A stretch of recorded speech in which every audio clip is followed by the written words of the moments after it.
पूर्व छात्र नेता कन्हैया कुमार आज कांग्रेस में शामिल हो सकते हैं। उनके कांग्रेस में आने से पहले ही दिल्ली में कांग्रेस दफ्तर के बाहर उनके पोस्टर भी लग गए हैं। तो आज कन्हैया कुमार कांग्रेस में शामिल हो सकते हैं, पोस्टर उनके लग गए हैं। तो अब कांग्रेस का हाथ कन्हैया के साथ। आपको याद होगा जेएनयू कैंपस में किस तरह की नारेबाजी हुई थी। उसी के बाद चर्चा में आए थे कन्हैया कुमार। फिर कुछ वक्त तक लेफ्ट के साथ भी रहे। लोकसभा का चुनाव भी लड़ा। गिरिराज सिंह के विरुद्ध ये चुनाव उन्होंने लड़ा था, चुनाव हार गए और अब लेफ्ट से भी किनारा कर लिया है। आज कांग्रेस में शामिल हो सकते हैं। 13 फरवरी 2016, आपको याद होगा, राहुल गांधी जेएनयू कैंपस में गए थे। देशद्रोह के आरोपी कन्हैया कुमार से मिले भी थे।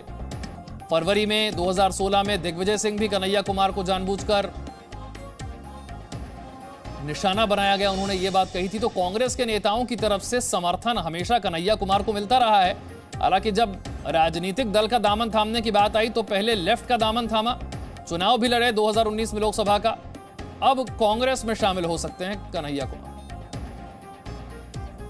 रवि त्रिपाठी और जानकारी के साथ मेरे सहयोगी। रवि, क्या जानकारी कन्हैया कुमार के कांग्रेस ज्वाइन करने को लेकर?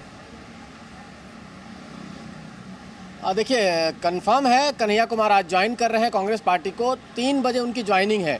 3 बजे वो ज्वाइनिंग करेंगे और 3:30 बजे प्रेस कॉन्फ्रेंस करेंगे, जो शेड्यूल कन्हैया कुमार की तरफ से दिया गया। और 2:30 बजे कन्हैया कुमार जाएंगे शहीदी पार्क में। शहीद भगत सिंह के आज का जन्म दिवस है, तो वहाँ जाके सबसे पहले उनको माला पहनाएंगे और वहाँ से कांग्रेस दफ्तर आएंगे और यहाँ कांग्रेस पार्टी ज्वाइन करेंगे। हो सकता है राहुल गांधी भी उस समय रहे, लेकिन ये कहा जा रहा है कि राहुल गांधी वहाँ नहीं रहे, तो राहुल गांधी के अलावा जो सीनियर नेता है वो रहेंगे ज्वाइनिंग के लिए। आपको तस्वीर दिखाना चाहूँगा, कांग्रेस दफ्तर के बाहर की तस्वीर देखिए जरा। ये कन्हैया कुमार का जिस तरह से स्वागत किया जा रहा है, ऐसा लग रहा है कि कन्हैया कुमार का काफ़ी लंबे समय से कांग्रेस पार्टी इंतजार कर रही थी। आप जनाब कन्हैया कुमार, ऊपर नाम आप देखिए, जनाब कन्हैया कुमार उनको नाम दिया गया है। इससे अंदाजा लगा सकते हैं कि कांग्रेस पार्टी क्या लाइन उनसे उम्मीद कर रही है। अभी आपने कहा कि दिग्विजय सिंह ने उनका बचाव किया था, तो कहीं ना कहीं दिग्विजय सिंह पार्ट 2 के रूप में कन्हैया कुमार को जाना जाएगा। जिस तरह से कन्हैया कुमार का काम करने का तरीका रहा है, जिस तरह से वो टुकड़े टुकड़े गैंग के साथ जुड़े रहे, जिस तरह से वो आतंकवादियों का समर्थन करते रहे, जो दिग्विजय सिंह का काम था, कहीं ना कहीं वही काम लगता है कन्हैया कुमार को दिया जाएगा। और यही नहीं, पूरे चारों तरफ दिखाना चाहेंगे हम। कैमरामैन को कहेंगे तस्वीर दिखाएं। यहाँ से जहाँ तक आपकी नज़र जाएगी वहाँ तक कन्हैया कुमार के ही पोस्टर्स लगे हैं और ज़बरदस्त स्वागत की तैयारी कांग्रेस में है। यानी कि कांग्रेस को इंतजार था एक नौजवान नेता का और एक ऐसा नेता जो मोदी सरकार पर अटैक कर पाए। बेसिकली इस राहुल गांधी को ये पसंद, इसलिए ऐसे नेता इसलिए पसंद हैं कि ये लगातार नरेंद्र मोदी जो है प्रधानमंत्री, उन पर तीखा आक्रमण करते हैं, तीखा अटैक करते हैं और राहुल गांधी को ये पसंद है। राहुल गांधी को आपको याद हो कि बीच में उन्होंने कहा था कि जो नेता अगर समझौता करना चाहते हैं, चाहे आरएसएस से मिलना चाहते हैं, तो पार्टी छोड़कर चले जाए। हमें वो नेता चाहिए जो बीजेपी पर और प्रधानमंत्री मोदी के खिलाफ बोल सके, अटैक कर सके। तो कहीं ना कहीं कन्हैया कुमार उसी तरह की एक चॉइस है। कन्हैया कुमार हैं। आप देखिए, जिग्नेश मेवानी का नाम भी आ रहा है। जिग्नेश मेवानी गुजरात से आते हैं, जहाँ वहाँ दलित नेता के तौर पर और इंडिपेंडेंट एमएलए हैं, हालांकि मुखर माने जाते हैं, उनका भी वामपंथ से नाता रहा है। लेकिन कुल मिलाजुला के इन नौजवान नेताओं के जरिए राहुल गांधी चाहते हैं 2024 की लड़ाई की तैयारी करना और साथ साथ जो अपने नौजवान नेता चले गए हैं उनकी जगह पर इनकी भरपाई की जा रही है, एक तरह से कहा जाए। लेकिन मजबूरी यहां पर रवि त्रिपाठी बड़े साफ तौर पर समझ में आती है कांग्रेस पार्टी की, क्योंकि बड़े नेता, दिग्गज नेता या तो किनारे कर दिए गए हैं, नाराजगी में अपने पद छोड़ रहे हैं, युवा नेता अच्छी अपॉर्चुनिटीज के लिए दूसरी पार्टियों का रुख कर रहे हैं। तो कांग्रेस की मजबूरी बड़ी अच्छे तरीके से यहां पर समझ में आती। बिल्कुल बिल्कुल। देखिए, कांग्रेस की अगर मजबूरी समझना है तो आप सोच लीजिए कि एक एक करके बड़े नेता जिनको आपने तैयार किया लंबे समय से, अगर बात करते हैं, शुरुआत होती है हेमंता बिस्वा शर्मा से, यंग लीडर, असम में लगातार काम उन्होंने किया, मजबूत कांग्रेस को खड़ा करने वाले नेता, वो पार्टी को छोड़ के चले जाते हैं और राहुल गांधी की वजह से छोड़ के जाते हैं। राहुल गांधी के जो अपना उनका जो डॉगी है उसका प्रेम को देखकर, उनका हवाला देखकर चले जाते हैं। उनको पार्टी के नेताओं से कोई लेना देना नहीं है। आप उसके अलावा देखिए, अभी ज्योतिरादित्य सिंधिया जो सबसे करीबी राहुल गांधी के माने जाते हैं, वो चले जाते हैं। उनके यंग ब्रिगेड के नेता हैं।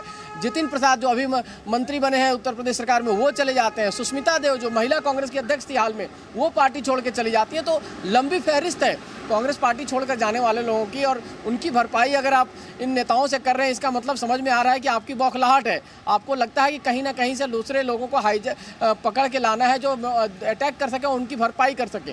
क्योंकि आप जानते हैं कि कन्हैया कुमार की जो स्थिति है, जिस पार्टी से वो जुड़े हैं, सीपीआई से, उसका भी बहुत ज़्यादा वजूद नहीं है देश में। मैं इसी पर रवि त्रिपाठी आ रहा था कहा कि उनके पास भी एक ऑप्शन कांग्रेस पार्टी की क्या मजबूरी है ये तो समझ में आता है, लेकिन कन्हैया कुमार की भी मजबूरी है, क्योंकि अगर राजनीति में आगे बढ़ना है तो लेफ्ट के सहारे तो बढ़ नहीं पाएंगे। वो तो कुछ दिन लेफ्ट का दामन थाम के देख ही लिया कि लेफ्ट के सहारे तो ये राजनीति लंबी नहीं चलेगी। देखिए, वैसे अगर देखा जाए तो लेफ्ट और कांग्रेस का एक कहीं ना कहीं गठबंधन है जो देखा जाता रहा है। आप पिछले यूपीए 1 में भी आपने देखा कि लेफ्ट ने समर्थन किया था यूपीए 1 को बनाने के लिए, और उसके अलावा वैचारिक तौर पे देखा जाए तो लेफ्ट का समर्थन हमेशा से कांग्रेस को रहा है। और कहीं ना कहीं जो किताबों में आपको देखने को मिलता है, जो विश्वविद्यालयों में देखने को मिलता है, चाहे पाठ्यक्रमों में देखने को मिलता है, इसकी वजह यही है कि कहीं ना कहीं कांग्रेस पार्टी ने लेफ्ट को ये चीज़ दे दिया है कि आप इस मामले पर काम कीजिए। तो एजुकेशन सेक्टर में लेफ्ट ही कहीं ना मोर्चा संभालती है कांग्रेस पार्टी का, और आज देखने को मिल रहा है। और जब लग रहा है कन्हैया कुमार को कि लेफ्ट में उनके पास कुछ करने को नहीं है, बिहार में बहुत कुछ करने को नहीं है, पूरे देश में अगर राहुल गांधी उनको बुला रहे हैं कि आइए हमारे पार्टी के साथ काम कीजिए, हमारी पार्टी का खेवनहार बनिए, तो उनके पास ऑप्शन है कि राष्ट्रीय दल के साथ जुड़ना और काम करना। हो सकता है उसका कांग्रेस को बड़ा नुकसान हो, क्योंकि जो ठप्पा कन्हैया कुमार के साथ लगा हुआ है टुकड़े टुकड़े गैंग का, आतंकवादियों को समर्थन करने का, उसका नुकसान पार्टी को हो सकता है। लेकिन राहुल गांधी आप जानते हैं जिद पर अड़ते हैं, अगर वो जिद पर अड़ते हैं तो कैप्टन अमरिंदर सिंह को हटाकर सिद्धू को कमान दे रहे हैं। तो जो अलग अलग चीज़ें वो नई लाइन ले रहे हैं, उसके तहत ही है ये कि राहुल गांधी का टीम तैयार हो रहा है ये 2024 के लिए। अब ये टीम किस तरह से परफॉर्म करेगी और क्या काम करेगी आगे की बात है, लेकिन अपनी टीम राहुल गांधी ने तैयार करनी शुरू कर दी। कांग्रेस की मजबूरी क्या है ये भी आपने समझा दिया, कन्हैया कुमार की मजबूरी क्या है ये भी आपने समझा दिया, लेकिन अब ये बताइए ज्वाइनिंग के बाद कोई रोल भी सोचा गया उनके लिए? बिहार तक रहेंगे, राष्ट्रीय स्तर पर जिम्मेदारी दी जाएगी, करवाना क्या चाहते हैं कन्हैया कुमार से? देखिए, बेसिकली जो खबर निकल के आ रही है कि कन्हैया कुमार से उनको प्रधानमंत्री मोदी को अटैक कराना है, और खास तौर पे जैसे बीजेपी की स्ट्रेटजी है, जिस तरह से संबित पात्रा काउंटर करते हैं राहुल गांधी को, तो राहुल गांधी को काउंटर करने वाले को काउंटर करने के लिए ऐसे नेता उनको लाने हैं। बिहार में अभी तक अध्यक्ष की घोषणा नहीं हुई है कि बिहार का अध्यक्ष कौन होगा, तो ये कहा जा रहा है कि वहाँ एक अध्यक्ष के अलावा 4 कार्यकारी अध्यक्ष होंगे, तो फिलहाल शायद उनको एक कार्यकारी अध्यक्ष भी बिहार का बनाया जा सकता है। साथ में पार्टी के प्रवक्ता के तौर पर उनको लाया जाएगा, ताकि पार्टी का जो फेस है, पार्टी का जो लाइन लेना है और एग्रेसिव लाइन जो राहुल गांधी सोच रहे हैं, उस पर वो चलकर कहीं ना कहीं बीजेपी के नेताओं से टक्कर लेंगे और बीजेपी के नेताओं का मुकाबला करेंगे। तो 2 स्थिति रोल होगा उनका, एक बिहार में उनको खड़ा किया जाएगा नेता के तौर पर, यंग नेता के तौर पर, आगे फ्यूचर लीडर के तौर पर, और दूसरी तरफ पार्टी के प्रवक्ता के तौर पर जो पार्टी के लाइन को डिफेंड कर सके और नरेंद्र मोदी को घेर सके। कन्हैया के साथ साथ जिग्नेश मेवानी को लेकर भी खबर है। जी बिल्कुल बिल्कुल, जिग्नेश मेवानी भी ज्वाइन कर रहे हैं। जिग्नेश मेवानी चूंकि आप जानते हैं गुजरात से आते हैं, और गुजरात में भी अगले साल चुनाव होना है। दलित राजनीति करते हैं, दलित सेना की तरफ से करते हैं, तो कहीं ना कहीं दलित राजनीति आप देखिए कांग्रेस का एक और लाइन दिख रहा है क्लियर, एक तो यूथ पर फोकस किया जा रहा है, दूसरे दलित पॉलिटिक्स पर राहुल गांधी फोकस कर रहे हैं। जिस तरह से पंजाब के मुख्यमंत्री को उन्होंने दलित बनाया, उसी तरह से कहा जा रहा है कि बिहार का जो अध्यक्ष होगा वो भी दलित हो सकता है। इसी तरह से जिग्नेश मेवानी को लाना, तो एक जो कांग्रेस का कोर वोटर रहा है एक जमाने में, दलित वोटर जो छिटक गया है, जो हाल में मायावती के साथ चला गया था उत्तर प्रदेश में, और बाकी जगहों में अलग अलग पार्टियों के साथ गया है, तो वो दलित जो वोटर है उसको अपने साथ जोड़ने के लिए दलित कार्ड खेलने की कोशिश की जा रही है। और साथ साथ जिग्नेश मेवानी के जरिए गुजरात में जो स्थिति है, गुजरात में कहा जा रहा है जिस तरह से बीजेपी घबराई हुई है, बीजेपी ने मुख्यमंत्री चेंज किया, मुख्यमंत्री के साथ साथ सारे मंत्री बदल दिए, तो गुजरात में जो एंटी इनकम्बेंसी है, जो पिछली बार भी आपने देखा था जबरदस्त टक्कर थी 2017 के चुनाव में, लगभग 99 सीट बीजेपी लेकर आई, 80 के आसपास कांग्रेस सीट लेकर आई थी, 9-10 सीट का फासला था, जिसके पास 9 सीट एक्स्ट्रा होता तो वो सरकार बना जाता। तो कहीं ना कहीं उस स्थिति को दोबारा काउंटर करने के लिए हार्दिक पटेल होंगे। हार्दिक पटेल को कहा जा रहा है कि गुजरात प्रदेश अध्यक्ष का जिम्मा सौंपा जा सकता है, और साथ साथ जिग्नेश मेवानी को उनके साथ खड़ा किया जाएगा।